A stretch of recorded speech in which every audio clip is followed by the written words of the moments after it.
Muchas gracias. Muy buenas tardes. Saludos a todos aquellos que se tomaron el tiempo y la oportunidad, porque creo que es una oportunidad el poder aprender siempre cosas nuevas acerca de este tema que todos los que somos amantes de este deporte sabemos que es un tema importantísimo y de la rama más importante, que es la salud, ¿no? Entonces, pues espero que estén pasando una bonita cuarentena, de un rato ameno. Espero que esto también haga hacerlo sentir un poquito más ameno y cualquier duda, siéntase también en la tranquilidad de poderla realizar.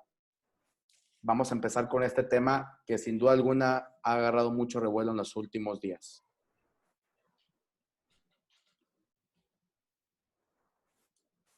Muy bien. Ahí vemos en pantalla algunas organizaciones ahí conocidas como la CDC, la Triple C de Canadá, la Asociación Americana de Daño Cerebral en América y, bueno, la Asociación de Rugby, ¿no? Estamos certificados ahí con ellos. Obviamente hay dos módulos, módulo de entrenador, módulo de médico, de physician. Estamos como médicos certificados por esas asociaciones. En México todavía no existen asociaciones como tal, pero sin duda alguna espero que pronto se puedan crear y también estar certificados y dados de alta en esas asociaciones. Estas son algunas imágenes del trabajo que hemos realizado, que el coach Portela ahorita platicó un poquito sobre él. Hemos tenido algunas entrevistas porque fuimos un grupo pionero en México, no nada más en fútbol americano, sino hablándose de cualquier deporte de contacto, en establecer un protocolo de conmociones cerebrales. Entonces ahí nos tocó también conocer a gente como Rod Woodson, miembro del Salón de la Fama. Lo vemos en la fotografía ahí en medio superior. Y hemos tenido también pues algunos seminarios donde hemos impartido esto. La verdad, siendo sinceros, principalmente a doctores. Con entrenadores esta es la segunda vez que nos paramos y nos da muchísimo gusto que sean responsables y se tomen a la tarea de aprender cosas nuevas siempre. Muy bien. ¿Cuáles son las preguntas más frecuentes que sin duda alguna no nada más me las realizan a mí, sino también se las puede realizar padres a todos ustedes, los entrenadores? La número uno, ¿qué es una conmoción cerebral? Hay que tener en cuenta, primero hay que definir el problema, ¿no? Si no sabemos qué es, que la mayoría de los entrenadores a veces que me ha tocado platicar con ellos no tienen idea de lo que es en realidad el nuevo significado que tiene la conmoción cerebral o concusión, que también es otro nombre con el que se lo conoce. La siguiente pregunta es, ¿cómo sospechar una conmoción cerebral? ¿Por qué hay tanta preocupación internacionalmente en los últimos días acerca de este tema? ¿Cuál es el manejo que realizamos? ¿Cómo podemos prevenir o reducir los riesgos de una conmoción cerebral? ¿Y a dónde puedo ir si quiero recibir más información? Esas son las preguntas más frecuentes y creo que las más importantes. Muy bien, empezamos con la definición. ¿Qué es una conmoción cerebral? Lo podemos definir como una alteración mecánica, un traumatismo directo o indirecto, ya sea directo sobre la bóveda craneana, pero también, aunque no nos peguen en la cabeza, con un traumatismo indirecto, un golpe en el abdomen, por ejemplo, podemos tener una conmoción cerebral. Solamente en el 10% de los casos se reporta la pérdida de la conciencia, algo que sin lugar a duda hace 10 años nos tocó a todos, que decían los doctores, si no perdió el estado de la conciencia, no es una conmoción cerebral. Bueno, pues ahora sabemos que no necesariamente, que solamente en el 10% de las conmociones cerebrales implica la pérdida del estado de la conciencia, lo cual lo hace un reto a aquel que quiera diagnosticarlo, lo convierte en todo un arte, que ahorita vamos a ver un poquito sobre eso. Las preguntas también más frecuentes, oye, y si le haces un TAC, una tomografía axial computarizada o una resonancia, ¿cómo van a salir? Pues la verdad es que la mayoría de las veces salen normales, ¿verdad? Si bien hay alteraciones secundarias a la conmoción cerebral que pueden producir una alteración que se vea en esas imágenes, no quiere decir que si las imágenes salen normales, no tiene una conmoción. ¿Sí? Hablando específicamente de un sangrado interno en el cerebro, ¿no? Que lo podemos ver en una tomografía y una resonancia. Entonces, simplemente con esos estudios podemos ver una complicación mayor, que ahorita vamos a decir cuándo se deben de pedir, pero no necesariamente necesitamos ver una alteración en esos estudios para saber si nuestros jugadores tienen una conmoción cerebral. Y bueno, este porcentaje también es muy importante. Hay un 15%, es totalmente llevado en las estadísticas científicas que existen, que nos dicen que hay jugadores que experimentan algo llamado síndrome de posconmoción. O sea, van a tener síntomas que van a durar meses y casi hasta el año o más. Entonces, es un porcentaje muy pequeño y la verdad es que la mayoría de ese porcentaje, cuando nosotros lo investigamos, llevó una mala recuperación en la primera conmoción cerebral que tuvieron. Entonces, por eso es importante diagnosticarlas bien y rehabilitarlas bien.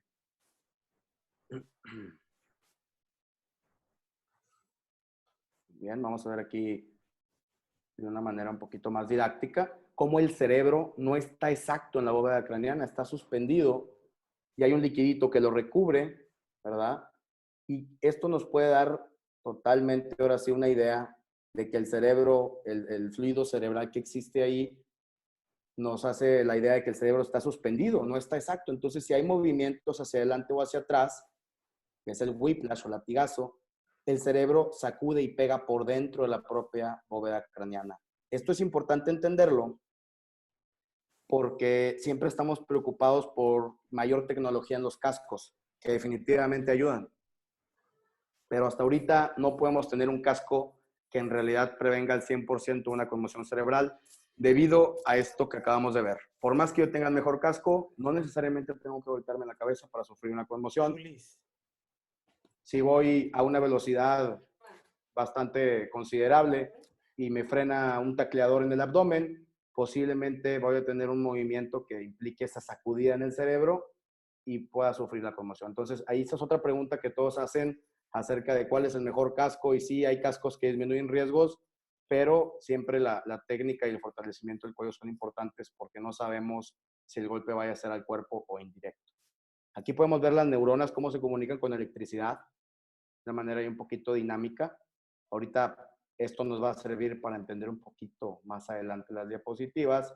Así es como tenemos la comunicación cerebral. Somos energía y comunicamos por medio de energía todos los potenciales de acción. Muy bien. Estos son los mecanismos de lesiones que estábamos platicando, ¿sí? El directo, que aquí podemos ver un golpe directo en el cráneo, que esto el casco nos puede ayudar bastante a prevenirlo, un buen casco con una buena tecnología y con un periodo de vida óptimo. Y bueno, tenemos el segundo, que ya lo hace un poco más difícil, que sin que nos peguen directamente en el cráneo, producimos un movimiento que se llama latigazo o whiplash, y pega primero el cerebro en la bóveda craneana adelante y luego va y pega atrás. Eso se le llama golpe y contragolpe. Muy bien. Esta imagen de aquí no nos vamos a clavar mucho. Vamos a hacer ahora sí que muy superficiales, pero en cualquier protocolo, en cualquier conferencia a nivel internacional que se toque este tema, se toca este tema también de electricidad, que es la cascada neurometabólica de daño cerebral en las conmociones. Tenemos ahí una neurona, cómo comunica por medio del axón, y prácticamente lo que quiero que vean en esta imagen es que después de una conmoción cerebral hay una alteración en la electricidad y en la conducción, en el metabolismo que tienen nuestras neuronas para comunicarse. Y es por eso que el primer paso que tenemos, que nos debe ayudar, es el reposo. Aquí podemos ver el primer día, cómo está todo totalmente desregulado y los días que se tarda en ahora sí que reorganizarse ese metabolismo. Entonces, es importante entenderlo, digo, sin profundizar de salida de potasio y calcio y electrolíticamente cómo funciona, que hay una alteración eléctrica y metabólica en nuestro cerebro. O sea, no está funcionando bien nuestro combustible y si le ponemos una demanda de energía como correr o volverlo a meter a jugar, lo estamos sometiendo a un riesgo mayor. A eso va esta imagen encaminada. Muy bien, ¿cuáles son los síntomas? La verdad es que hay casi 19 síntomas que ya están descritos. Podemos decir que hay hasta síntomas cognitivos que para eso se hacen esas pruebas para la capacidad de concentración, que las hacemos en consultorio, pero los más importantes, náusea y vómito, visión doble o borrosa, vuelvo a repetir y hago hincapié otra vez, pérdida de la conciencia solamente en el 10% de los casos, únicamente en el 10% de los casos. Obviamente el dolor de cabeza, que es de los más frecuentes que tenemos, a veces es el único síntoma que nos da y al momento de nosotros hacer el estudio o el examen con las herramientas médicas que tenemos, descubrimos que hay una alta probabilidad de que tenga conmoción cerebral el atleta. Entonces, esto lo convierte en un reto totalmente para nosotros los que practicamos deportes de contacto, ¿eh? Por eso el tema es conmociones cerebrales asociadas al deporte, porque realmente quienes menos se imaginan, fútbol, soccer y básquetbol también están no muy lejos de la estadística que hay en el fútbol americano. Muy bien, esto es totalmente una publicación que pasó hace algunos años en el consenso de Zurich, que fue en Suiza. Cada 4 años o cada 3 años se han estado juntando el consenso sobre daño cerebral y conmociones asociadas al deporte. Y bueno, uno de los mitos que incluso en algunas partes del país se sigue haciendo, que dicen que es seguro que un jugador regrese a practicar después de sufrir una conmoción, y es que ya no presenta síntomas en 15 o 20 minutos. Ojo, esto es importante tenerlo en cuenta porque la realidad es otra. Nosotros ahí en la Monterrey Football League hemos visto jugadores que presentan síntomas tardíos, presentan síntomas leves en el momento, como un dolor de cabeza, una cefalea, y después, al día siguiente, empiezan con otros síntomas más interesantes como mareo y hasta pérdida de la conciencia. Entonces, yo, la verdad, en menores de 18 años, el consenso internacional es no lo dejes otra vez regresar. La Asociación Americana dice lo mismo, no lo regreses a jugar.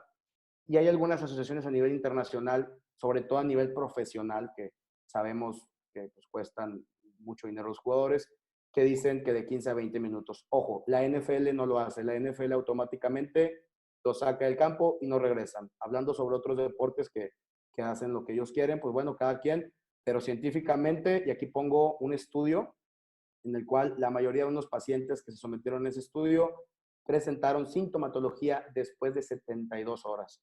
Entonces, no sería nada responsable dejarlo jugar solo porque no presentó síntomas en 15 o 20 minutos. Lo correcto sería que no regresara a jugar ese partido y que lo siguiéramos checando en consultorio días posteriores. Muy bien. ¿En qué consiste nuestro protocolo? Bueno, la atención al jugador y el diagnóstico es el pilar. Si no sabemos diagnosticar y no sabemos abordar al jugador, pues ya tenemos todo lo demás incorrecto. En el campo empezamos con algo que se llama escala de Glasgow. ¿Sí? Esta escala de Glasgow, dirían por ahí, ¿fue el doctor Glasgow que la descubrió? No, fue el lugar donde se implementó esta escala, Glasgow, Escocia, y es la atención inmediata estandarizada a nivel internacional que existe, en el cual podemos determinar si un paciente está grave o no. Un idioma universal. Llegar a un hospital y decir, trae un puntaje de Glasgow de tanto, y que automáticamente el hospital sepa de lo que estamos hablando.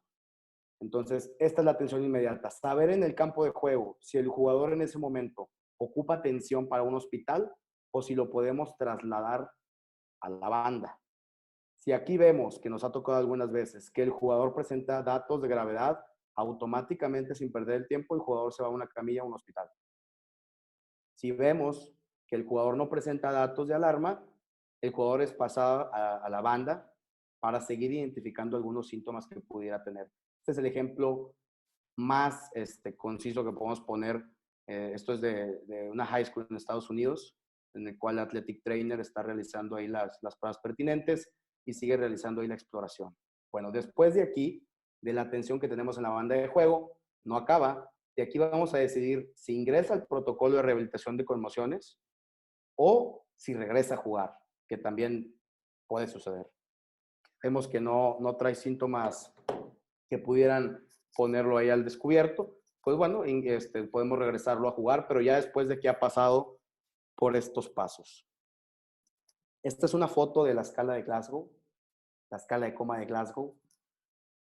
La pueden tener donde sea, la pueden incluso imprimir en un gafet, que es lo que hacemos acá con los entrenadores de la Monterrey Football League, para que ellos también, hay gente muy proactiva y creo que la mayoría de los entrenadores exitosos que conozco les encanta involucrarse en todo lo que ayude a esos jugadores, y sé que ustedes son así porque por algo están aquí escuchando todo esto. Entonces no nos estorba saber de más, y siempre que sea con el afán de querer ayudar, nunca nos va a estorbar. Entonces yo recomendaría poderlo imprimir y bueno, ya podemos incluso investigar un poquito cómo hacer una puntuación que créanme que ahorra tiempo al personal de salud. Esta es una herramienta también de las que usamos. Esta, la verdad, necesitamos personal entrenado altamente para poderla hacer en banda, yo lo puedo hacer. El doctor Juan Carlos Quevedo, que ha sido una pieza fundamental de todo esto, compañero, también lo puede hacer, pero no todos los athletic trainers están entrenados para hacerla. Sin embargo, existen athletic trainers en la Monterrey Football League que lo hacen de manera estandarizada, esto en la banda. Esto lo hacemos en la banda de juego, apoyado con la exploración, y cualquier duda que exista, porque hay casos muy difíciles en los cuales puede haber incertidumbre. Si hay incertidumbre, automáticamente el jugador se sienta en la banca y no juega. Ante la duda siempre hay que sentarlo y que no juegue. Estas otras preguntas que vienen incluso dentro del SCAT-5, que es ahorita, esta es la escala más utilizada a nivel internacional. Existen cientos, existe también el IMPACT, pero realmente la más usada y la más estudiada es el SCAT-5. Esta viene dentro del SCAT-5, que no es el clásico preguntas espacio-tiempo, viene ahí con un poquito de jiribilla para los jugadores, como en quién fue el último que anotó o contra quién jugamos la jornada pasada. Todo esto ya viene estandarizado, no son preguntas que yo inventé, son cosas que ya vienen estandarizadas y revisadas por otras personas. Bueno, aquí estamos viendo una pregunta importantísima, ¿no? Si usted es entrenador y por alguna extraña razón el trainer está ocupado, ¿cuándo hay que referir el segundo nivel a estos deportistas? Bueno, cuando tenemos un puntaje Glasgow menor a 14, ¿sí?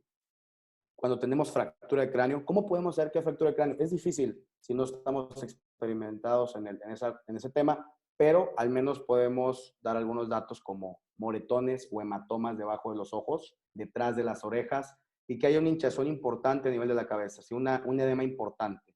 Sobre todo, usan casco los jugadores. Si hay una inflamación importante, pues hay que estar al pendiente de que no tenga una fractura. Que siendo muy franco, es rarísimo, pero muy rarísimo con la protección que tienen los jugadores, que haya una fractura de cráneo. Obviamente que haya un dolor muy severo. Estamos hablando de un jugador llorando porque tiene dolor de cabeza, el peor dolor de cabeza de su vida, que tenga crisis convulsiva durante el golpe y bueno, que experimente un comportamiento inusual. Puede incluso llegar hasta la habilidad emocional, un jugador que de repente está llorando, que se siente muy triste. Pues cosas de esa índole son alarmas que nos permiten identificar y poder referir a un segundo nivel de atención. ¿Cuál es la meta en este diagnóstico, en todo esto que estamos haciendo? Pues definitivamente descartar una lesión neurológica. Hay que entender que siempre debe ser la seguridad del jugador lo más importante. Evaluar bien la columna vertebral, todo lo que tenga que ver con la evolución del jugador, no nada más en el momento de la lesión, sino para la evolución de su vida, porque son jugadores que van a ser profesionistas, son jugadores que queremos formarlos, queremos que esto sea una experiencia sana para ellos y para quien ve este deporte.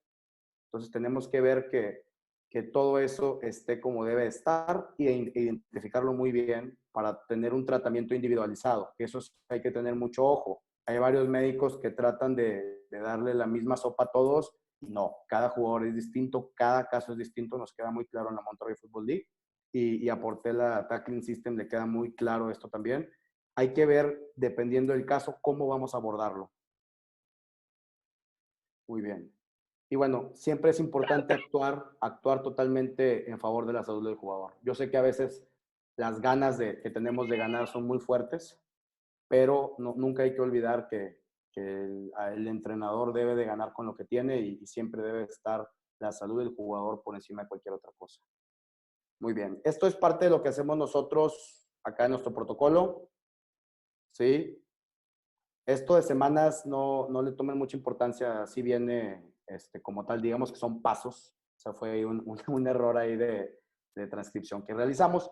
Y bueno, el reposo, como ya vimos, es importantísimo, porque dijimos que íbamos a tener una alteración importante metabólicamente y de energía en el cerebro. Entonces el primer paso es reposar. Tenemos que estabilizar ese metabolismo cerebral para después llevar a cabo todo lo demás, que es muy importante. En la semana 2 les ponemos algo de ejercicio aeróbico ligero, perdón, en el paso 2, generalmente 24 a 48 horas después en promedio. No olvidemos que todo esto es individualizado a cada caso. Y son 15 minutitos aproximadamente que los ponemos a hacer ejercicio. Después metemos, si no hay síntomas durante 24 horas, metemos un entrenamiento específico en el deporte. ¿Específico en qué sentido? Más coordinación, coordinación con los pies, coordinación manos-ojo. Ya aumentamos la actividad física hasta 35, 40 minutos.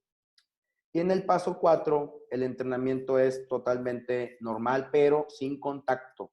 O sea, ponemos Va a algunos poner drills 30 minutos específicos más. de la posición, pero no lo podemos tener en contacto, ¿verdad? Hay que tener totalmente restringido el contacto. La semana 5, perdón, el paso 5 es cuando tenemos que estar muy seguros de que el jugador se siente cómodo, ¿sí? Le ponemos el equipo en el paso 5 y bueno, si vemos que todo está bien, golpeando bien en 24 horas, lo pasamos al paso 6, que es el juego rehabilitado. El paso 6 es el jugador dentro del emparrillado preparándose para la temporada o para la jornada siguiente. Aquí damos el reposo, el siguiente repasada, el primer paso, el reposo. Como bien dijimos, mínimo 24 horas de reposo. Claro que dependiendo del paciente puede alargarse de 2 a 5 días. Siendo muy sinceros, la mayoría de las veces es de 24 a 48 horas con una conmoción que no tenga datos de agravamiento. ¿Cuál es el objetivo? La recuperación metabólica totalmente cerebral. Paso número 2, como dijimos, de 10 a 15 minutos, dependiendo de los recursos con los que se tenga ahí en la universidad. Trotecito ligero, hay quien los pone en la alberca a hacer 10, 15 minutitos de caminata, hay quien los pone en la bicicleta, obviamente una intensidad muy baja.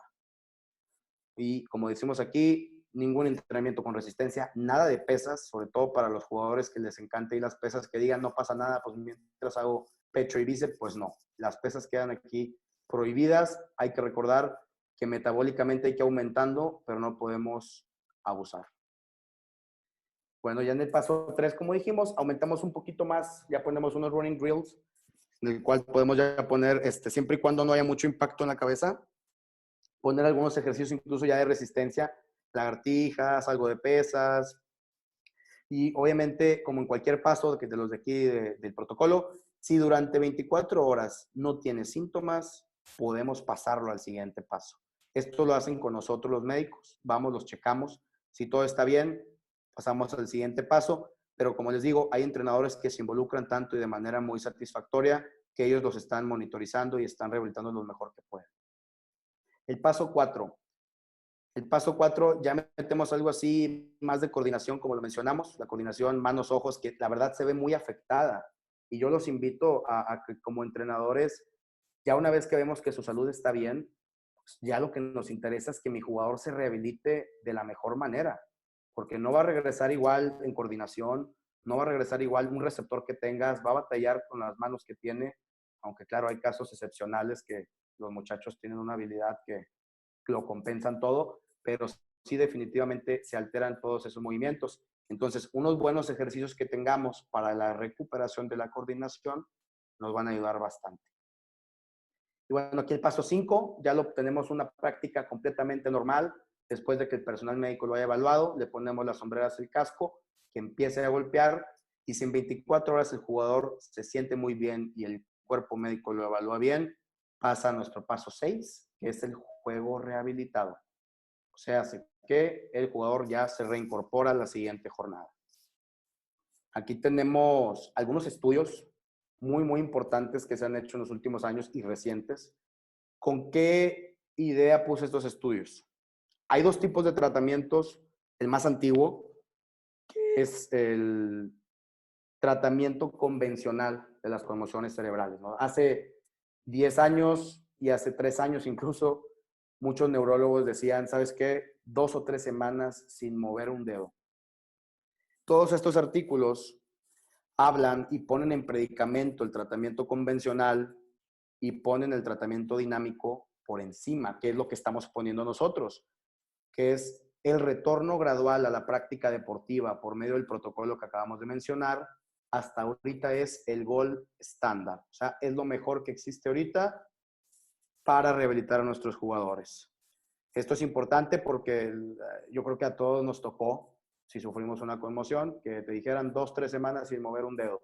Entonces ya sabemos que no es la mejor alternativa, que incluso puede prolongar algunos síntomas y que en el deportista de alto rendimiento lo mejor es un retorno gradual a la práctica deportiva. Incluso es peligroso 2 a 3 semanas que el jugador no haga nada y luego a las 3 semanas que se reincorpore de 100. No, ese es un error que no debe suceder. Debe ser siempre un retorno gradual.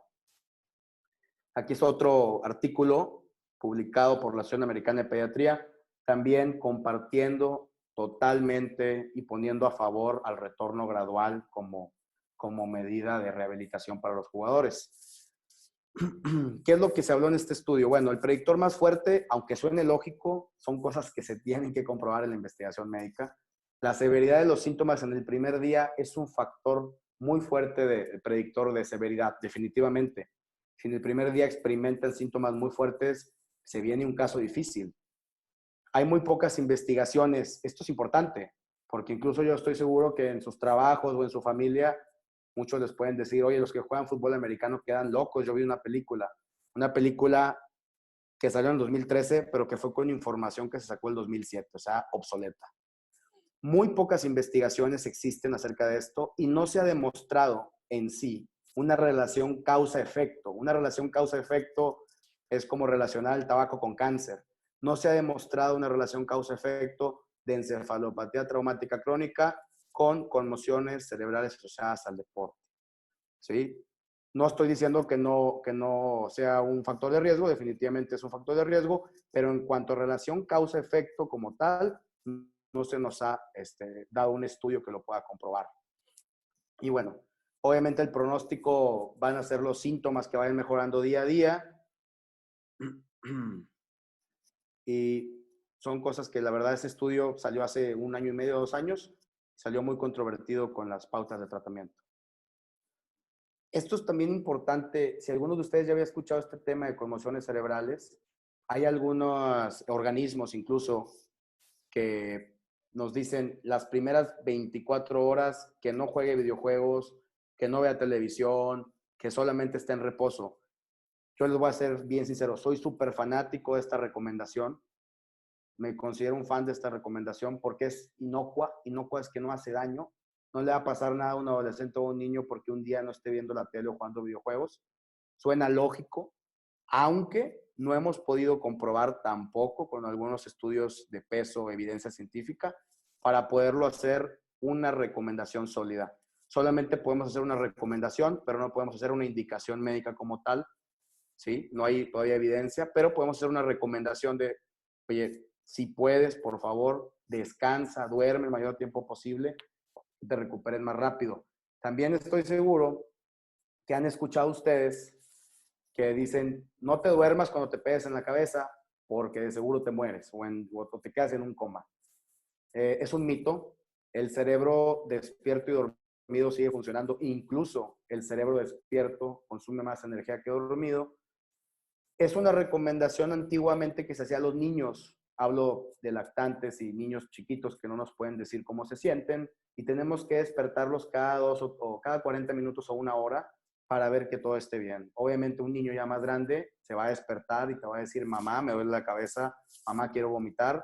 Y bueno, ahí sí hay que llevarlo a atención inmediata. Pero el pensar que un niño, cuando le da sueño después de pegarse en la cabeza, va a inducirse en un coma, la verdad es que no está comprobado y no son cosas que sucedan. Y es muy frecuente, sobre todo en los niños chiquitos que lloran mucho después de que se pegan en la cabeza, se cansan de tanto llorar, que a los 10, 15 minutos se están durmiendo. Entonces, es un mito, el cerebro despierto y dormido funciona, incluso despierto consume más energía. Lo mejor es que descansen y todo lo que puedan. Bueno, esta pregunta es muy importante, me la han hecho muchas veces, muchos entrenadores, y me dicen, ¿por qué ahora hay tanta preocupación? ¿Por qué antes no y ahorita sí? ¿Por qué internacionalmente esto está creciendo?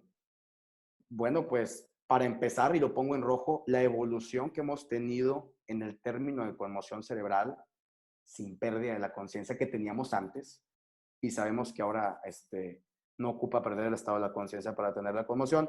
Desde esa evolución que hubo en esa definición, todo cambió. Absolutamente todo cambió. Entonces, no es que estén aumentando las conmociones cerebrales, simplemente ahora sí las estamos diagnosticando. Además, que ya estamos viendo con todo lo que hay en las redes sociales y el internet, la volatilidad de la información, casos de jugadores que están teniendo algunas sintomatologías secundarias a estos golpes. Y bueno, México en las conmociones cerebrales, ¿cómo estamos? No había, y digo no había porque ya la hay, pero no hay estadística en los demás estados de la República más que en Nuevo León. Presentamos en el Congreso Nacional de Investigación e Innovación de Medicina, junto con el doctor Félix Vilches Cavazos, encargado de investigación ahí en la Universidad Autónoma de Nuevo León, y el doctor Juan Carlos Quevedo Romo, que es compañero en este proceso de conmociones cerebrales. Hablamos acerca de nuestro trabajo que estamos haciendo acá. Obviamente hay muchos temas, esto no es, ganamos ahí la oportunidad de estar ahí y aparte nos seleccionaron para hacer exposición oral. Entonces ya hay estadística y vamos, la idea es que esto siga creciendo y fomentar que esta estadística también suceda en toda la República. ¿Cómo está en Estados Unidos? Pues mucho mejor, porque ya los hospitales están totalmente conectados a esa estadística. Entonces se reportan de entre 1.6 a 3.8 millones de conmociones cerebrales asociadas al deporte. Esto es independiente de los choques automovilísticos y a que se cayeron de un edificio. O sea, esto es totalmente asociado a una práctica deportiva. Bastantes que se reportan. Y bueno, aquí, como dice abajo, las conmociones cerebrales parecen estar aumentando. Pues no, no es que estén aumentando. Ahora sí las estamos diagnosticando. Siempre después de cada imagen con ciertos datos pongo las fuentes abajo porque hay que ser muy objetivos con la información que mencionamos.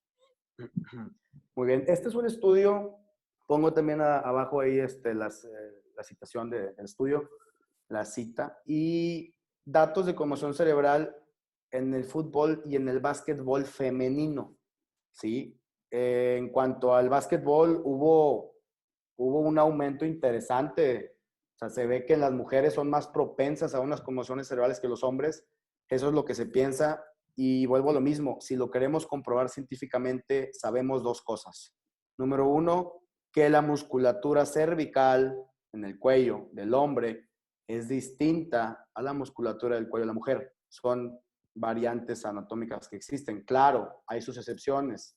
Si hay mujeres definitivamente con una musculatura en el cuello muy, muy ejercitada y hombres que no tanto, pero bueno, eso ya va dependiendo totalmente, son rarezas de naturaleza. Lo más frecuente es que el hombre, su musculatura en el cuello es mucho más grande que el de la mujer, ese pudiera ser un factor. Y digo pudiera porque no lo hemos podido comprobar, pero suena bastante lógico y médicamente suena bastante posible que ese sea uno de los factores. ¿Cuál es el otro factor a tomar en cuenta? Que también ese sí está comprobado. Las mujeres se preocupan más por su salud y no les da miedo decir las cosas. Eso está comprobado totalmente. Por eso tienen la esperanza de vida más arriba que nosotros. Ellas todo lo que les pasa lo reportan y nosotros como hombres muchas veces ocultamos muchas cosas hasta que ya vemos que las cosas van un poquito peor. Pero son dos factores muy importantes, la musculatura del cuello y que muchas veces no reportamos todos los datos.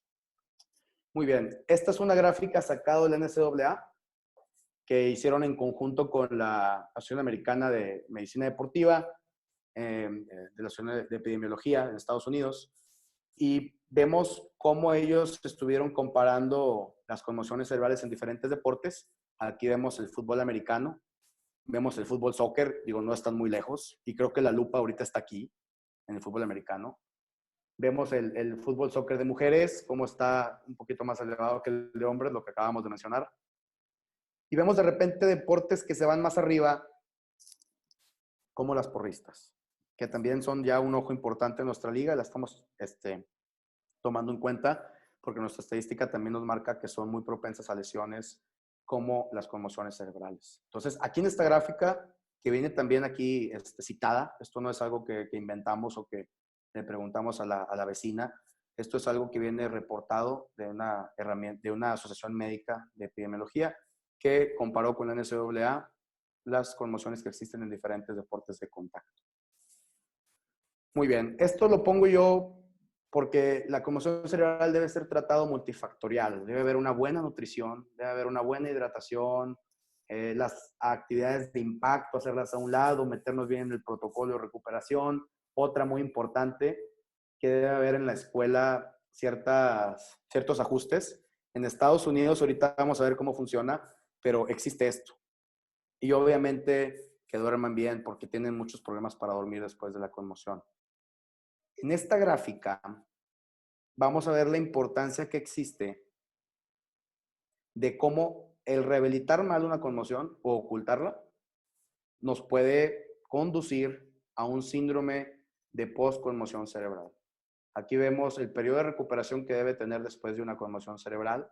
Vemos cómo va recuperando, va recuperando. Y si aquí nosotros, antes de que llegue acá y se recupere, lo metemos a jugar, fíjense cómo la recuperación se encapsula y luego con los días tiende a crecer. O aquí, vuelve otra vez a golpearse y entra en un estado refractario en el que no alcanza el punto que decíamos de recuperación. Esto existe y esto lo hemos visto en la mayoría, yo creo, de los síndromes de postconmoción cerebral. Jugadores que llevan 6, 7 semanas con síntomas ininterrumpidos, siempre el historial que hemos visto es esto. Entonces, por eso es la importancia de rehabilitarlos bien y a la primera para que se recuperen de la manera más rápida y también de la manera más segura. ¿Qué es el síndrome de postconmoción? Como ya platicamos, normalmente empiezan de 7 a 10 días, que es cuando ya empiezas a sospechar, cuando tienen síntomas que van arrastrando todo ese tiempo, duran 3 meses y a veces duran más del año, y dices, esto ya definitivamente pudiera ser un síndrome de postconmoción cerebral o disautonomía, que también algunos autores lo citan. Y bueno, esto ya definitivamente lo hacemos multidisciplinario con el psiquiatra y un neurólogo de cabecera. Doctor, perdón que te interrumpa. Hay Dígame. una pregunta aquí, la puedes Ok, ver ahí en del coach de San claro. Luis. ¿Sabes qué? ¿Dónde puedo ver la pregunta? Porque no me aparece. Abajo, a tu derecha, ahí está el cuadrito del chat. Ok. A ver. Si no te la digo, sin problema. Sí, no, sin problema. Ok, dice, ¿cómo maneja la MFL en campo y quién y cómo se diagnostica la conmoción? Ok. Para evitar que jugadores regresen al campo después de severos golpes en la cabeza. En mi ciudad Es, no lo hacen ni los ok. árbitros, ni los coaches, ni el staff, y en caso dado, los paramédicos pueden señalarlo, pero son ignorados. Eso es algo muy frecuente que sucede, ¿eh? Es algo que nos pasó a nosotros en el inicio del protocolo que realizamos. Era cómo podemos hacer que los entrenadores nos hagan caso y cómo podemos hacer que las partes y contrapartes nos hagan caso, hablando específicamente del equipo contrario y nuestro propio equipo. Lo que tuvimos que hacer nosotros, porque nos dimos cuenta que la buena fe sí está muy bonita, pero es difícil que exista cuando hay una competencia de por medio, es a los árbitros les tuvimos que dar una plática, les dimos una plática a los entrenadores, que fue la única plática que les dimos, y aparte, en el reglamento de nuestra liga viene establecido que cualquier jugador que presente datos o síntomas de conmoción no puede reactivarse a menos que un profesional de la salud le dé el visto bueno y lo ponga por un documento. Es como lo hicimos nosotros y al menos cuando alguien no sigue ese paso, hay repercusiones administrativas que lo ponen ahora sí que a sanción. Porque digo, es difícil a veces con el papá, que a veces es el representante legal del muchacho, del niño, que te dicen, yo quiero que juegue y yo mando. Ok, pues usted manda en su casa, señor, pero aquí este espectáculo lo manda tal liga y aquí en la liga no puede jugar. Entonces yo creo que en base a eso, en base a que hagamos lo mejor por el pro de los muchachos, es como todos se van a ir acostumbrando a que la idea va creciendo. Pero al principio, no te desesperes, mi estimado. Es normal, no te imaginas lo que batallamos y las veces que nos ignoraron hasta que en una de esas dimos ahí con Toño Cortés, que le mando un saludo, y Miguel Espinosa, y ellos dijeron, ¿sabes qué? Tienes toda la razón, nosotros te apoyamos, pero no fue la primera, ¿eh? Batallamos. Entonces, lo que yo te recomiendo es reagrúpate con gente que esté con ese mismo interés que tú tienes, que está el correcto, la seguridad de los jugadores, y sin duda alguna, y entre todos, haciendo bolita, es como se puede hacer el cambio, haciendo un equipo que quiera hacer todo eso.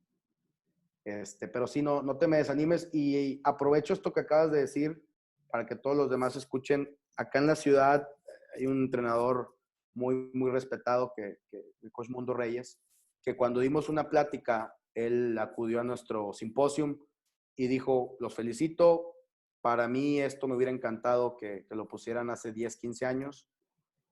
Y les hizo una pregunta a los entrenadores presentes en esa plática. Les dijo, ¿quién de aquí su objetivo principal es formar jugadores profesionales? No, pues todos levantaron la mano. Y dijo, bueno, ¿y quién de aquí se ha preguntado o quiere formar buenos ciudadanos? Y nadie levantó la mano. Entonces dijo, un coach se mide por efectividad. Dicen, si nos vamos a efectividad, se ha ido un jugador en los últimos 10, 20 años al NFL y ninguno de titular indiscutible. Entonces ustedes tienen un porcentaje del 1% o menos como entrenadores, una eficacia. Quien como entrenador su objetivo principal es formar buenos ciudadanos, los felicito porque el 100% de los jugadores definitivamente van a ser ciudadanos en la sociedad y van a tener una efectividad del 100%. ¿A qué voy con esto? Hay que estar, este deporte es hermoso, es formativo, yo lo practiqué y creo que he aceptado las bases de todo lo que soy ahora y hay que ver siempre que el objetivo principal sea el formar buenos ciudadanos y definitivamente como objetivo secundario también y una manda, promover el juego competitivo para que sean jugadores profesionales. Eso no está peleado con la otra, pero para mí el objetivo principal debe ser el primero. Entonces, gracias por la pregunta y no te me desesperes. La verdad es que es algo que es frecuente que suceda. Siempre hay una oposición y una resistencia al cambio que es inevitable, pero que al final del día, con un poquito ahí de ímpetu, salen las cosas positivamente. Muy bien.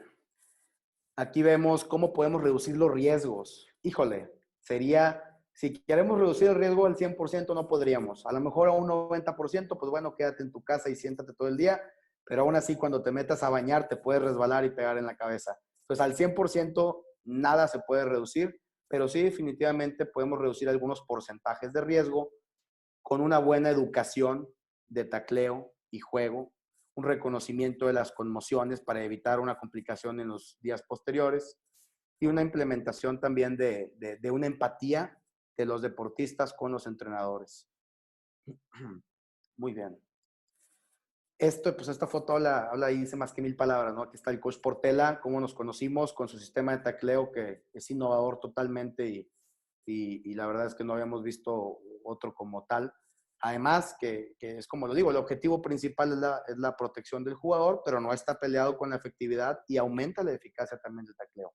Entonces, esto es un pilar importante en la prevención, las buenas técnicas. Si tenemos estas buenas técnicas, tenemos un porcentaje que disminuimos en las conmociones cerebrales. Y si a eso le unamos un buen casco, una buena protección, hay otro porcentaje que se disminuye.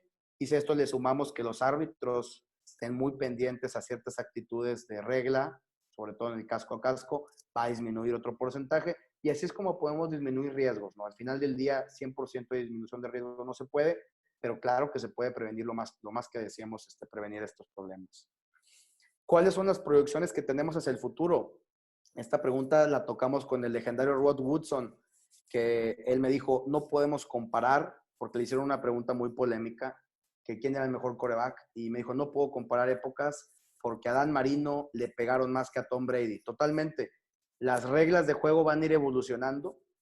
Las nuevas reglas de juego que se vienen, no duden que vengan más reglas de juego, todas en pro de la seguridad de los deportistas. Entonces, no es el mismo deporte que se está jugando ahorita hace 10, 15 años.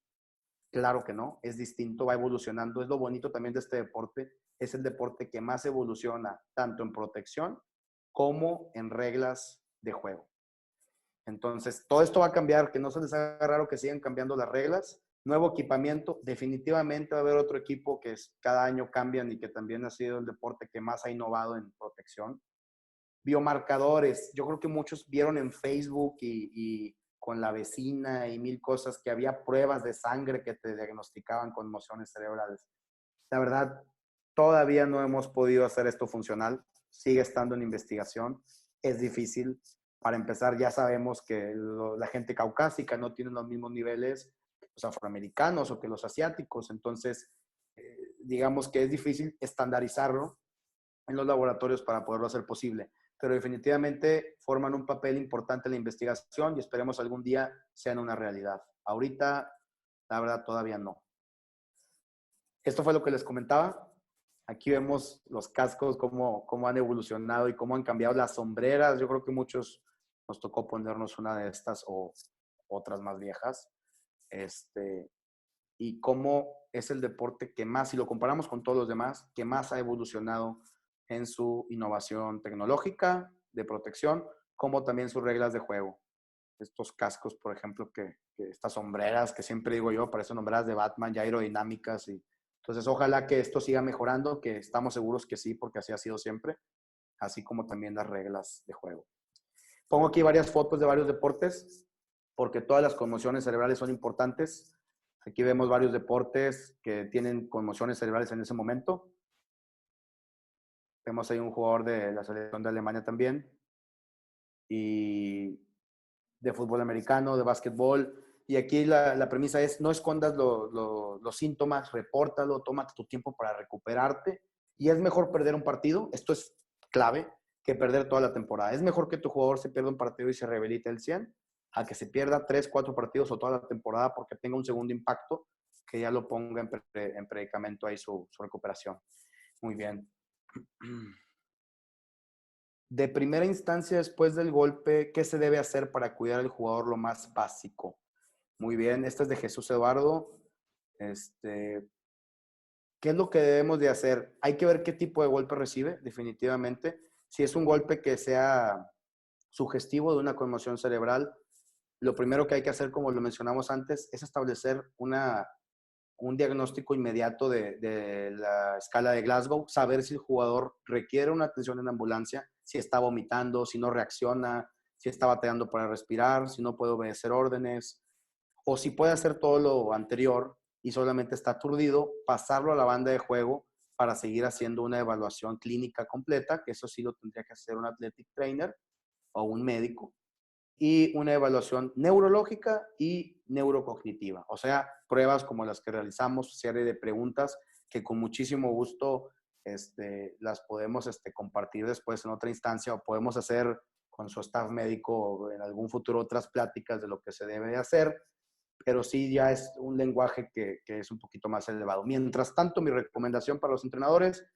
checar lo más básico. ¿Ocupa irse a un hospital o no? Si empieza a vomitar el jugador, si está desorientado, si está con un dolor de cabeza muy intenso, si tiene un dolor en el cuello, en la zona posterior muy fuerte, ni lo muevas, inmovilizarlo y mandarlo al hospital. Si no es así, mandarlo a la banda de juego y tenerlo en observación. Mi recomendación, ya no lo metas a jugar si hay duda.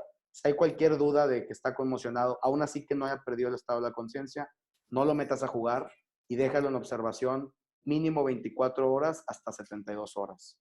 ¿Sí? Obviamente referido y con el médico para que le den un chequeo. Si ustedes tienen médico en la liga, pues bueno, que lo revise también el médico de la liga.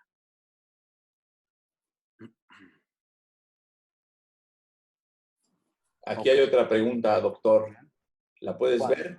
Cuando pasa un golpe y puede ser una conmoción cerebral, mi pregunta que se hace primero, ¿se le quita el casco? ¿Se diagnostica primero? Bueno, basándonos en el protocolo que hay en la NFL, aquí sí nos metemos en un problema en el campo médico porque con los traumatólogos, porque ellos a los que se accidentan en moto les quitan el casco, pero acá en la Asociación de Fútbol Americano NFL, los neurocirujanos y neurólogos que están involucrados lo que recomiendan es dejarle el casco hasta asegurarnos que no tenga una lesión en el cuello, y una vez que vemos que su cuello está bien, se puede quitar el casco por partes. Lo que hacemos es que el fútbol americano da esa ventaja de poder quitar la barra, se desatornilla rápido, o hay unas que nada más van con ganchitos, se quitan rápidos y se quita la barra y luego el casco se quita de manera muy, muy fácil. Esto ya cuando está la araña puesta o que alguien está sujetando el cuello. Entonces, mi recomendación es, si no hay alguien médico ahí, mejor no lo muevas. Si hay staff médico ahí, primero se tiene que cerciorar que todo esté bien y se tiene que quitar con mucho cuidado todos los aditamentos como se hace en la NFL, que ya después ves nada más al jugador sin la barra y el puro casco, la araña pegadito a la camilla rígida, trasladándose en un carrito de golf para el hospital. Entonces eso sería lo que nosotros hacemos normalmente en la NFL y que se hace en la NFL. Muy bien. La siguiente pregunta. Sugiero que los jugadores no usen micas para en caso de revisión de campo. Ok, esta pregunta está muy válida. La verdad, aquí en la liga nosotros les permitimos mica transparente solamente, porque hicimos la prueba y con mica transparente podemos checar el reflejo pupilar de manera satisfactoria, pero prohibimos las micas oscuras. Eso es regla incluso en NCAA, por lo mismo, que con la mica oscura no podemos checar el reflejo pupilar o el reflejo fotomotor de manera adecuada. Sí, la mica es el visor, así es que en Estados Unidos así se le llama, el visor. Entonces sí, esa es la mica. Y sin aplicarle nada de hielo, le pueden aplicar hielo en el área de la nuca, del cuello, porque la mayoría de las conmociones vienen como secundario o como secuela a un esguince cervical. Entonces sí le puedes poner hielo en el cuello. En la cabeza como tal no te va a ayudar. Entonces es incómodo, no lo hagas porque no va a ayudar como tal. Ojo, también importante en la medicación, no automedicarnos, no dar AINES, diclofenacos, ibuprofenos, naproxenos, porque si el jugador trae un sangrado cerebral y nosotros le damos una aspirina, un ibuprofeno, un ketorolaco, podemos promover más sangrado a nivel cerebral. Entonces, ¿qué es lo que se da y qué es lo que recomienda la NCAA? Pues dar solamente paracetamol, acetaminofén en Estados Unidos, dar nada más paracetamol para el dolor de cabeza. Y bueno, si ya vemos que la evolución va a ir un poquito mejor, ya podemos añadir ahí después un ketorolaco o otro medicamento. Pero en primera instancia, solamente paracetamol. Muy bien. Sufrí una conmoción hace poco más de 2 meses y hasta el momento no recuerdo la mayor parte del juego y algunas escenas después del golpe. ¿Hay alguna probabilidad de que regresen esos recuerdos? Mi estimado, muy baja, pero claro que la hay. Generalmente la memoria la tenemos en mediano, corto y largo plazo. Entonces, cuando en ese momento no recuerdas las cosas, cuando llegan al plano de mediano plazo o largo plazo, pueden regresar ahí reactivarse y ciertos mecanismos para recordar ciertas cosas, pero es muy raro. La verdad es que después de un golpe, prácticamente digamos que hubo ahí una disfunción axonal en tus neuronas, entonces pues sí va a ser difícil que lo recuerdes. Pero no te preocupes, digo, puede pasar, si hay una probabilidad, aunque no es muy alta, soy muy sincero, de que sí pueden regresar poco a poco más recuerdos. ¿Sí? Pero no, definitivamente no es muy alta esa probabilidad. Muy bien. Esta es una ley en Estados Unidos. Es importante que se las quise compartir porque en Estados Unidos hay una ley federal que regula todo esto de las conmociones cerebrales. ¿Sí? ¿Qué quiere decir? Que si usted como entrenador le reporta el médico que hay un jugador conmocionado y usted lo mete a jugar sabiendo lo anterior, tiene que pasar unas horas en cárcel y aparte pagar una multa administrativa. Eso, claro, suponiendo que al jugador no le pase nada. Entonces, ¿por qué se hizo esta ley? Por un muchacho un entrenador de esos que le llaman entrenadores enfermos, al sufrir una conmoción cerebral, un golpe fuerte, lo vuelve a meter enojado el entrenador, como fomentando la valentía en el jugador de volver a entrenar, de volver a jugar, lo mete él prácticamente, y bueno, pues quedó con digamos, una discapacidad marcada, tanto cognitivamente, mentalmente, por así decirlo, y físicamente. Es un jugador que ya no puede correr, apenas se puede poner de pie y dar algunos pasos, y casi siempre lo trasladan en silla de ruedas por lo mismo. Entonces, todo esto lo pueden checar en internet, el origen de esta ley. E incluso Canadá, algo que me dio mucho gusto, Canadá desde el 2013 ya empezó con esta legislación, ya hoy es una realidad esta ley, Rogan's Law, y desgraciadamente siempre para tener que hacer algo así tiene que pasar algo malo. Entonces esto fue por también una jugadora de rugby que tuvo ahí la mala suerte de tener un segundo impacto, que quiere decir conmoción cerebral, regresa otra vez a jugar cuando no está rehabilitada y recibe un segundo impacto que como ya está metabólicamente el cerebro mal y recibe otro impacto, pues las alteraciones son al triple o al doble de lo que deben de ser y ponen ya en predicamento la salud y la vida del jugador. Eso es el síndrome de segundo impacto que existe. Muy bien. ¿Cómo puedes retirar a un jugador si no hay camilla ni tabla para sacarlo del campo, sin moverlo? ¿Cómo se le puede inmovilizar bajo el proceso donde lo mueven entre varias personas al mismo tiempo coordinado? ¿Cómo? En el caso de que no existan estos medios ni ambulancia. Ah, híjole, nos lo pusiste difícil, Jaime, pero sí se puede. No es lo ideal.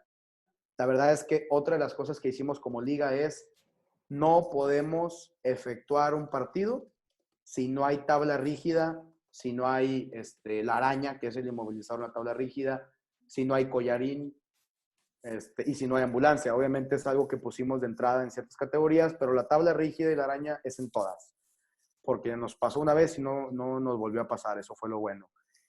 Si te llega a pasar, mi recomendación sería que lo legislaran y que siempre hubiera una tabla rígida y siempre prepararnos para lo peor y esperar siempre lo mejor. Pero si no pasa y no hay, y tienes que trabajar con lo que tienes, hay que recordar siempre que alguien tiene que inmovilizar la cabeza y la cabeza manda.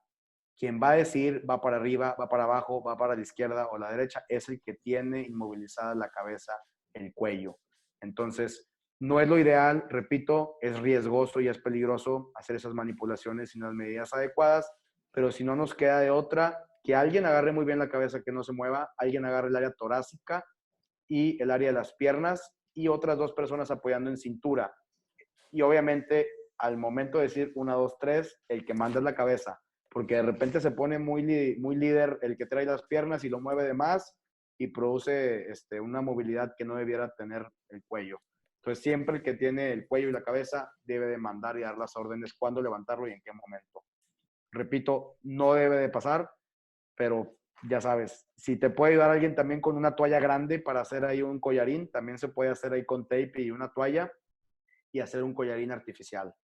Pero definitivamente esto no es recomendable, es nada más actuar en una contingencia. Muy bien, esto también es muy interesante. Para más información, ¿a dónde puedo ir, Doc? Yo quiero saber más. Hay información para entrenadores, hay información para deportistas y también para padres de familia, que son pilar. Si los padres, nosotros dimos pláticas acá a padres en la MFL y esto nos ayudó bastante porque cuando alguien te ayuda a cuidarlos en casa y entiende lo que está sucediendo, se convierte en el tratamiento óptimo. Porque sin estos pilares, el entrenador entiende, el deportista entiende, pero el papá no entiende, hay un porcentaje muy elevado de que no se recupere bien el jugador. Entonces, sí es importante involucrarlos, hacer ciertas pláticas, repartir folletos incluso, cosas que hemos hecho nosotros acá y que creo que de todo lo que hicimos, si no hubiéramos hecho algo, hubiera sido difícil el vencer el cambio, la resistencia al cambio que ahorita nos comentaba ahí nuestro compañero, que nadie los pela, cada quien a lo suyo. Señores, hay que recordar que la salud no lo es todo, hay más cosas, pero sin duda alguna, sin la salud, todo lo demás es nada. Si no hay salud, no te puedes ni comer una nieve. O sea, si te duele la cabeza, no puedes ni ver una película. Entonces, la salud, si no existe y si no hay, todo lo demás se convierte en nada. Me pregunta, en España el nivel tanto de juego como de medios es bajísimo, pero conseguimos que la única obligación externa al juego del equipo local es proporcionar una ambulancia durante el tiempo en el que se juega, desde la perspectiva de alguien que vive también en un deporte precario. Te recomiendo que te unas con los otros equipos de tu país y acordéis aportar ambulancias y pelear porque se incluya en las normas. Totalmente de acuerdo con lo que dice nuestro compañero. Nosotros acá en Monterrey, Nuevo León, México, en la Liga MFL, a fuerza tiene que haber ambulancia, camilla rígida, collarín, dos athletic trainer, uno equipo local y uno equipo de visita, y aparte la comisión médica que en dado caso requerirse puede estar presente en minutos, ¿no? Somos varios médicos, está el doctor, el traumatólogo Marco Antonio Ascasio, está el doctor Juan Carlos Quevedo Romo y un servidor. Aparte que tenemos convenio con un hospital privado, en dado caso de requerir una tomografía o un estudio de una índole más elevada, lo trasladamos hacia allá. Entonces, sí nos hemos, son años de trabajo, son administraciones de trabajo que nos ha tomado hacer todo esto, pero bueno, por algo se empieza, empezar primero poniendo ambulancia, poniendo trainer y después poder realizar todo lo demás, definitivamente.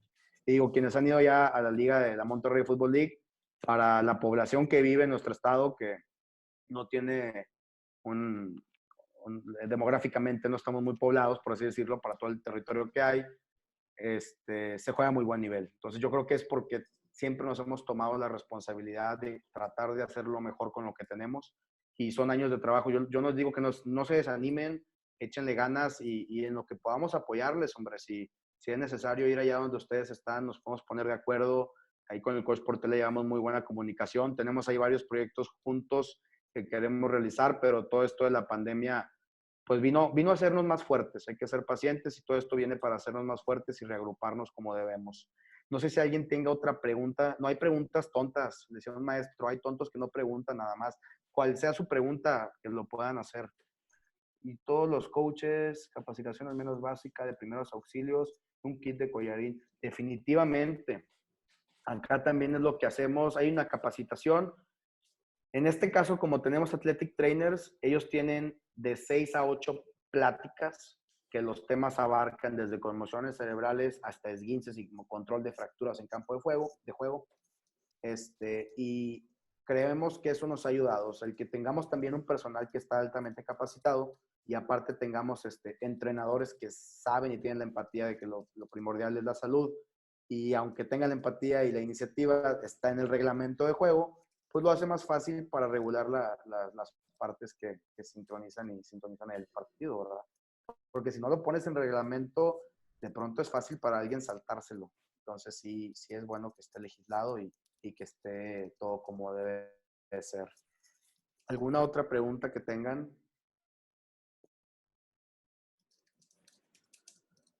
Claro que sí, podemos solicitar al coach. Claro que sí, digo, esto siempre he mencionado yo que el conocimiento debe ser para todos, el conocimiento debe esparcirse y al final del día lo único que nos puede liberar es la verdad. Entonces sí, claro que sí, lo pueden tener ahí Y coach, ustedes. Yo les recomiendo, la verdad, les recomiendo esos links que les dejé ahí en la última diapositiva, porque puede venir más digerible a lo mejor la información.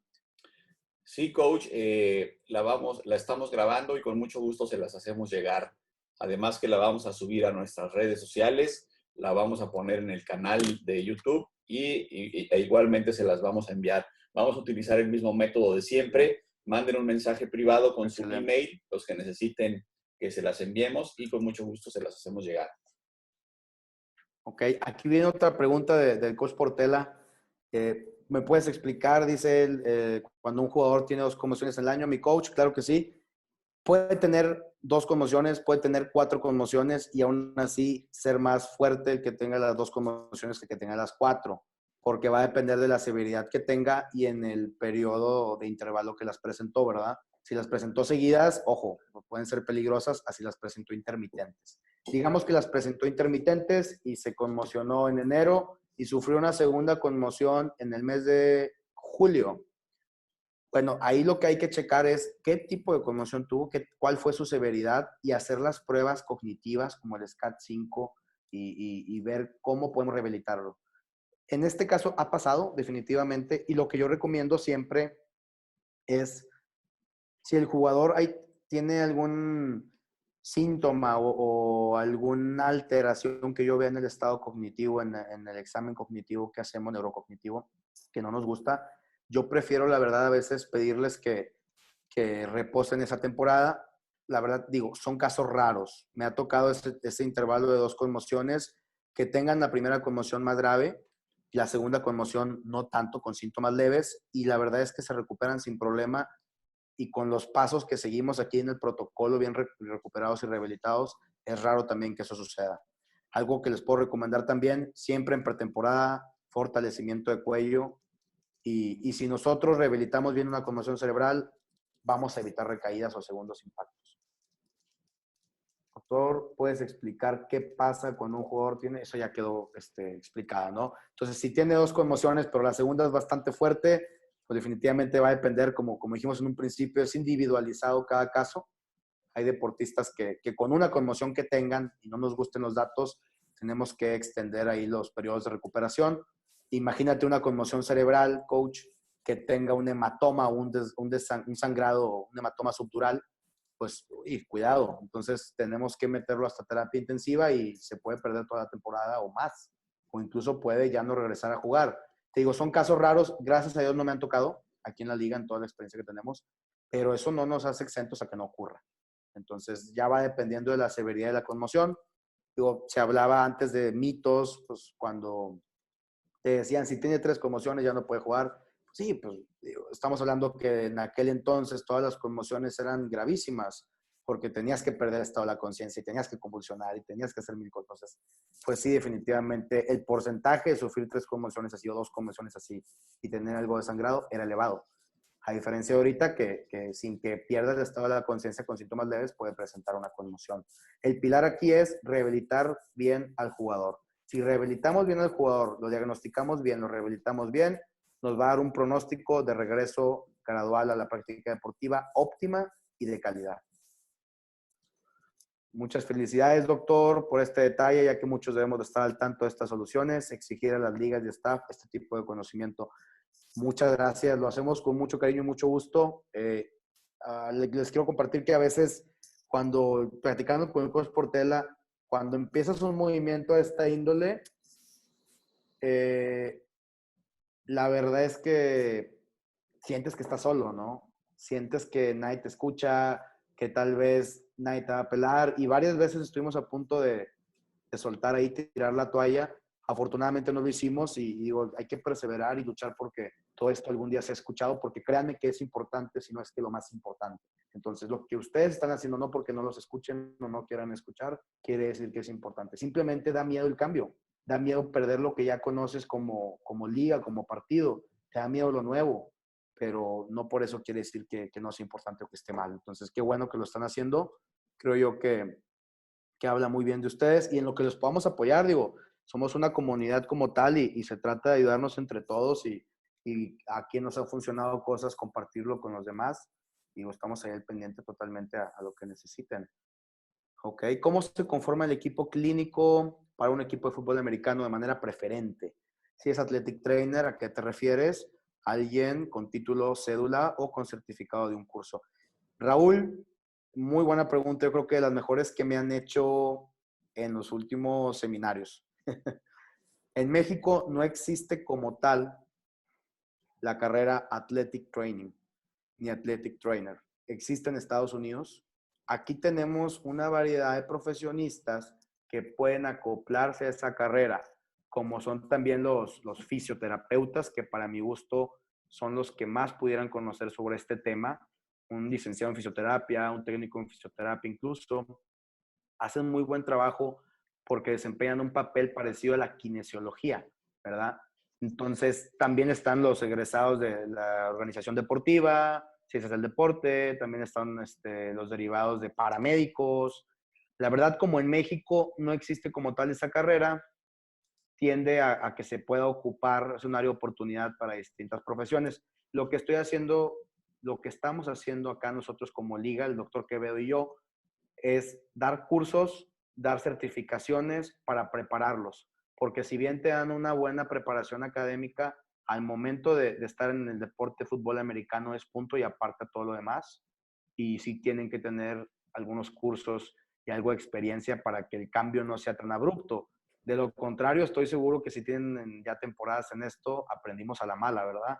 Aprendimos cuando se presentaron los problemas. Entonces, la idea es que no sea así. La idea es que ya tengas tú el aprendizaje mínimo básico y que ya nada más los topes que te den sean mínimos.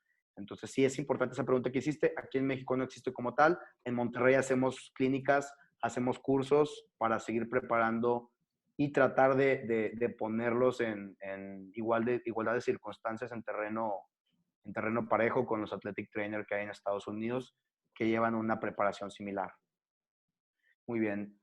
Dice, ¿cómo te podemos contactar para dudas? Mis redes, me pueden buscar en Instagram como Optimus MTY, es el nombre de mi clínica, que es su clínica acá en Monterrey. Y en Facebook estamos como Optimus Health de Salud México. Se los voy a escribir, ¿ok? En Facebook, Optimus Health México, se los voy a dejar escrito. Eso es para Facebook. Somos una crucecita dorada y en Instagram estamos como Optimus MTY. Viene junto el MTY, ahí sí. Ese es en Instagram. Cualquier duda que tengan, ahí estamos, subimos ahí datos importantes. Los coaches podemos certificarnos. Claro que sí, que se pueden certificar. De hecho, en Estados Unidos, cuando nos tocó ir allá específicamente a Canton, Ohio, donde está el Salón de la Fama, nos dimos cuenta que en Estados Unidos la mayoría de los entrenadores están certificados, hacen cursos, hacen pláticas. La idea es que aquí en México pronto, junto con el coach Portela, podemos hacer algo para que se puedan certificar y que ya una vez certificándolos, que es una idea increíble, Jaime, es como podemos fomentar a que todos quieran tomar estas pláticas. Mientras no haya esa certificación como tal, que no sea obligatoria, pues nada más lo va a tomar quien tiene buena fe. El detalle es que si te enfrentas el día de mañana con un coach que no tenga esta preparación o esta preocupación, pues se puede echar a perder un trabajo, ¿no? Entonces sí es importante que sí se pueden certificar ahorita, pero no tiene validez. Entonces Digo, la idea es buscar la manera de que la certificación sea un requisito para temporada, por ejemplo. Doctor, insisto en lo que decía antes, aquí son más de las 3 a.m. y no importa, es un auténtico placer escucharles, no solo por el nivel de conocimiento, sino sobre todo por el grado de responsabilidad sobre la salud de los deportistas que transmiten. Y además, darle las gracias, a veces que hagan falta, de recuerdo que hay gente incluso al otro lado del charco, echándoles y peleando por lo mismo que ustedes, no están solos. Gracias por el esfuerzo. Mi estimado, muchísimas gracias por la atención. La verdad es que mis respetos totalmente para el nivel de pensamiento que traes. Es el nivel de pensamiento que todos deberíamos de adoptar. Siempre estar abiertos a cosas nuevas y a temas nuevos.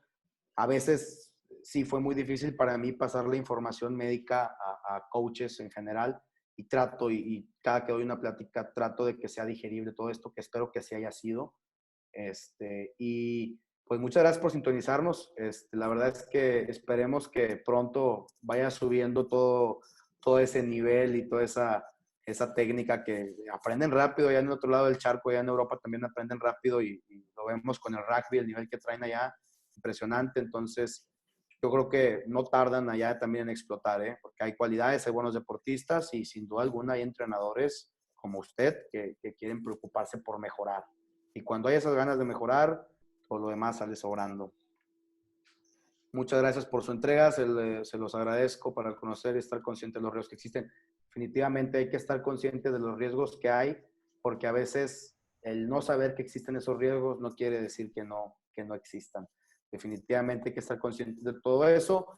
Y bueno, pues aprovechar también que esta cuarentena sea de aprendizaje para todos, sea de aprendizaje para todos, tengan la paciencia, tengan la prudencia de acostumbrarnos a una nueva realidad que puede estar pasando en este año y ahora sí que pues, apegarnos a todas las medidas sanitarias para que pronto podamos estar practicando este deporte que nos encanta. Muy No, bien. gracias, saludos, Coach Huicho, un saludo al Coach Huicho de la UR, de hecho tocó ahí que me coachara, un saludo grande al Coach Luis Ansures, mandamos un abrazo. Muchas gracias, Coach Portela. Doctor, te agradecemos mucho que hayas estado con nosotros, que hayas aceptado esta invitación. La verdad es que es muy importante para todos nosotros conocer más acerca de las conmociones cerebrales y sus consecuencias y, por supuesto, el modo de tratarlas. Vamos a seguir trabajando juntos, por supuesto. Hicimos una buena mancuerna allá con la MFL y seguramente haremos cosas más adelante. A los demás coaches, Portela Tackling System les agradece su tiempo para conocer un poco más acerca de las conmociones cerebrales. Nosotros, como coaches, tenemos la obligación de salvaguardar la integridad de nuestros jugadores. En muchos casos hay momentos en los que algún jugador se golpeó la cabeza y si es la estrella, pues pensamos en regresarlo al juego, ¿no? Para poder ganar. Y la respuesta es no. Si tienes duda, no lo regreses aunque te cueste el juego. Recuerda que solo vas a perder un juego y de otro modo puedes perder una vida. En el 2010, un estudio financiado por el Instituto Nacional de Salud colocó un chip en los cascos de jugadores de 3 universidades durante toda la temporada y al final de la temporada descubrieron que, entre otras cosas, que los jugadores de fútbol americano se golpean la cabeza entre 1,400 y 1,600 veces en una temporada. Es decir, 6 veces más o menos en promedio por práctica y 14 veces por juego. Es demasiado. Por eso tenemos que buscar la manera de evitar que nuestros jugadores se golpeen la cabeza. Nosotros en Portela Tackling System tenemos un módulo dedicado a la encefalopatía traumática crónica, en donde les hablamos qué es esta enfermedad, por qué se produce, sus síntomas, sus causas, sus consecuencias y el modo de prevenirlo. ¿Cuál es? Por supuesto que fortalecer los músculos del cuello y evitar los golpes en la cabeza utilizando un método seguro de tacleo. También tenemos un módulo en donde enseñamos los protocolos de seguridad que mencionó el doctor ante un golpe en la cabeza o una conmoción que todo coach debe conocer para atender al jugador en lo que llega el profesional de la salud. Como mencioné al principio, para los que no estaban, la Monterrey Football League ha iniciado un programa denominado Casco Seguro, que consiste en modificar algunas reglas, como escucharon que dijo el doctor, han integrado personal médico y personal capacitado, requerimientos de ambulancias, requerimientos de personal que esté vigilando la salud de los jugadores y si en algún momento llegara a sufrir una lesión, lo sacan y no regresa. Obviamente, incluido en este programa de casco seguro, estamos incluidos nosotros como Portela Tackling System. Nosotros, la intención es que certifiquemos a todos los coaches, que son alrededor de 350 a 400 coaches, queden certificados en un plazo de 2 años. A partir de ese plazo de 2 años, ningún coach puede coachar si no está certificado en este método seguro de tacleo. Gracias a los coaches españoles que estuvieron con nosotros. Les agradecemos mucho se hayan tomado el tiempo. Sabemos que son casi las 3 de la mañana por allá. Les agradezco mucho. Estos coaches españoles siempre nos siguen en todas nuestras clínicas. Muchas gracias por estar al pendiente.